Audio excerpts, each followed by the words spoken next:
వెంకటేశాయ. ఓం నమో వెంకటేశాయ. ఓం నమో వెంకటేశాయ.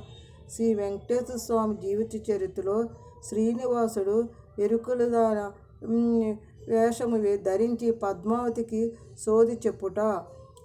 ఆ శ్రీనివాసుడు ఆ రాత్రి అంతయు నిద్ర రాకపోవడమే కాక కన్ను మూసిన తెరిసిన ఉద్యానవనములో సంగట కనిపించసాగాను.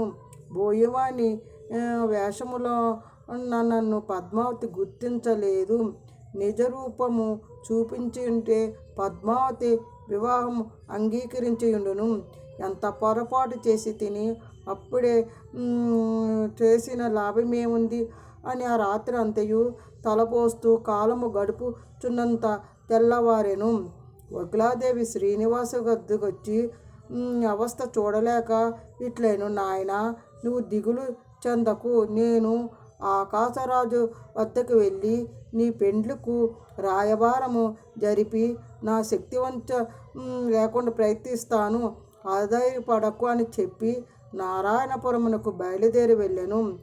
ఆ తల్లి మాటకు వారు సమ్మతిస్తారో లేదో అని ఆ శ్రీనివాసుడికి ఒక ఉపాయం పన్నినాడు.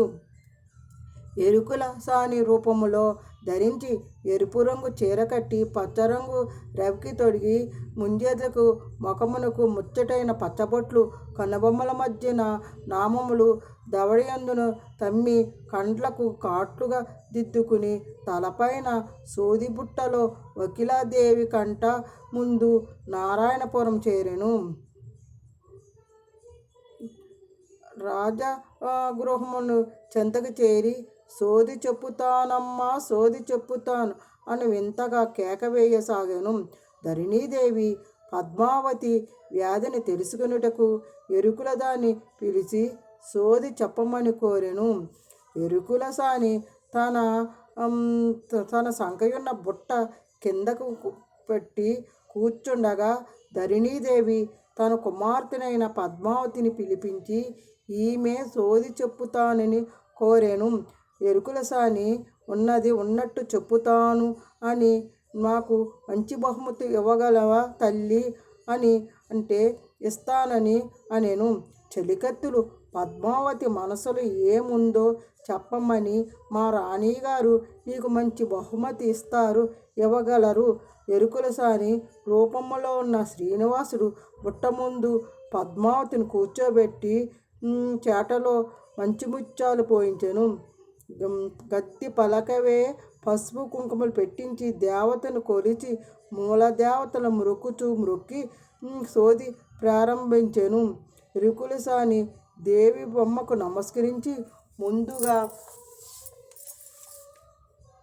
వినాయకుడిని, వీరభద్రుని, కుమారస్వామిని, విశ్వేశ్వరుడిని, లక్ష్మి, సరస్వతి, పార్వతీదేవి త్రిమూర్తులు, అష్టదిక్పాదులకు, మధుర మీనాక్షి, కంచి కామాక్షి అని విశాలాక్షి, కనకదుర్గమ్మ సర్వదేవతలకు పూజ చేయించి దేవతలారా మీరు మా పూజ అందుకుని మనసులో కోరిక చెప్పండి తల్లి అని పూజలు చేసి ప్రార్థించి పద్మావతి చేతిలో బెత్తం పెట్టుకుని దేవతలు నన్ను ఆహ్వానించినారు. విషము చెప్పుతున్నాను వినవే తల్లి. నీ మనసులో ఒక చింత కలిగి ఉన్నది, అదే మంచిదా లేదా చెడ్డదా అని చెప్పమంటావా? అది మేలే కాని కీడు కాదు. అదృష్టము కంటే నీదే తల్లి. నల్లవయ్య కోరినావు, ఉద్యానవనములో మాట్లాడే నీకు మనసిచ్చి వెళ్ళినాడు. నీ చేతిలో కళ్యాణ రేఖలు ప్రకాశించుచున్నవి. కక్కు వచ్చిన కళ్యాణం వచ్చిన ఆగదే తల్లి అని ఆ వరుడు లభించును. లేదా నీ విచారపడకు తల్లి అని బుట్టలో చూడవే తల్లి అని చెప్పగా పద్మావతి బుట్టలో చూసినది ఉద్యానవనంలో చూసిన ఆ శ్రీనివాసుడు ప్రత్యక్షముగా కనిపించగా సిగ్గుతో తల వంచుకుని మౌనముగా వహించినది. ముక్కోటి దేవతలు అడ్డు తగిన నీ పెండ్లు ఆపలేరు. సిగ్గుతో లేచి లోపలికి వెళ్ళిపోయాను. ధరణీదేవి ఆశ్చర్యపడిపోయింది.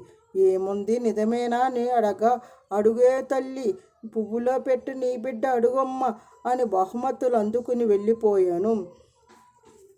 ఓం నమో వెంకటేశాయ. ఓం నమో వెంకటేశాయ. ఓం నమో వెంకటే